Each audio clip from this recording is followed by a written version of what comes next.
Man found a strange rock in his garden, but what was inside left him shaken. James was tending to his flowers one sunny afternoon when he noticed a gray rock that didn't seem right.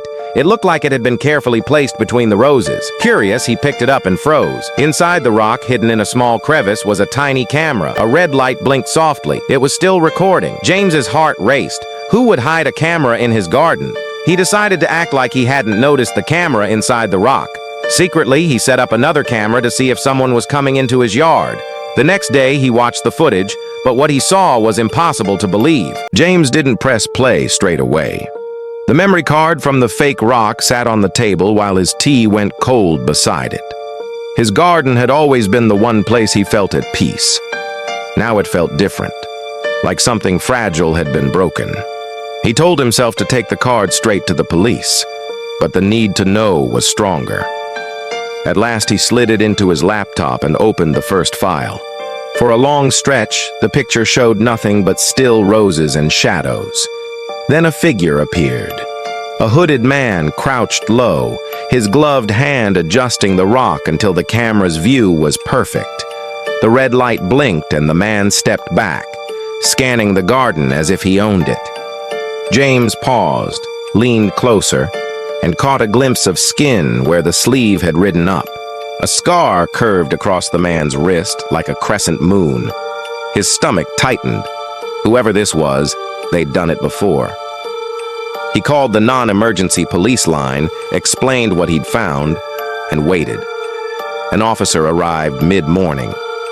PC Ellis was calm and efficient. She bagged the rock, took the card, and told him she'd seen setups like this before. Cheap devices used by burglars to scout a property. "They watch to learn your routine," she said. "When you're out, when the lights go off. Sometimes they sell the feeds on." The words made James's skin crawl. He thought of his sister, the neighbors, anyone who might be on a list like that. Ellis told him not to touch anything else if he found more. She left him with her card and a warning: stay alert. That night, he barely slept. Every creak of the fence, every scratch of a branch against glass made his heart pound. He set up his own cameras, one on the gate and one from the upstairs window. At 4:30, the phone in his hand buzzed with an alert. He opened the feed. A hooded figure stood in his garden. The same careful movements, the same crouch near the roses. The man felt for the spot where the rock had been, patted the soil, then pressed another device to the fence.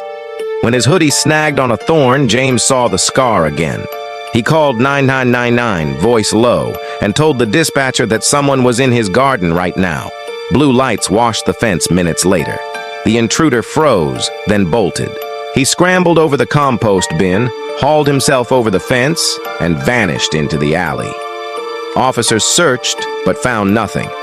James gave his statement, showed them the footage, and listened while they promised to follow up. The next days blurred into fear and routine. He reinforced the weak fence panel, bought stronger locks, and checked every corner of the garden. Neighbors began to talk. Angela next door said she'd seen a white transit van parked oddly on the corner, its magnetic sign half falling off. The name, Home Shield, meant nothing. James wrote it down. Soon, Ellis called with news. They'd matched the man in James's footage to a petty criminal named Paul Lister, a handyman with a string of small offenses. He was tied to a burglary pattern across Leytonstone. "We're moving in on him," she said.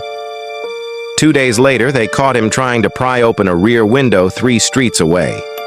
In his flat, they found more cameras, sensors, and a notebook listing addresses, including James's. Next to each was a phone number, disposable and already burned. Lister had been selling live feeds to someone higher up.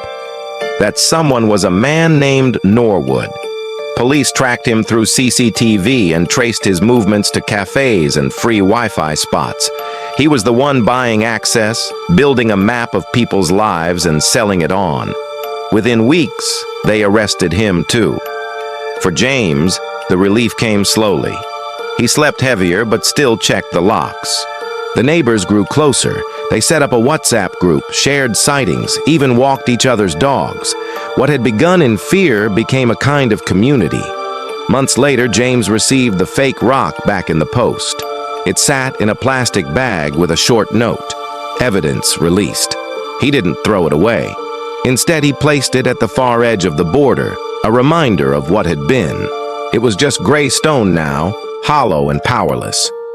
When the trial came, he stood in court and told his part simply, how he'd found the rock, what he'd seen on the card, and how it felt to have his garden turned into a stranger's project. Lister looked small in the dock, Norwood smaller still. The judge spoke of privacy, of intent, of the thin line between preparation and crime. Sentences were handed down. James walked out into the sun feeling not triumphant, but steady. Back home, he planted marigolds by the fence, bright and stubborn. He poured water over them and let the soil drink. His garden was his again, scarred but alive. And though he knew he would never quite forget the red blink of that hidden camera, he also knew something else. He had faced it, endured it, and taken his peace back.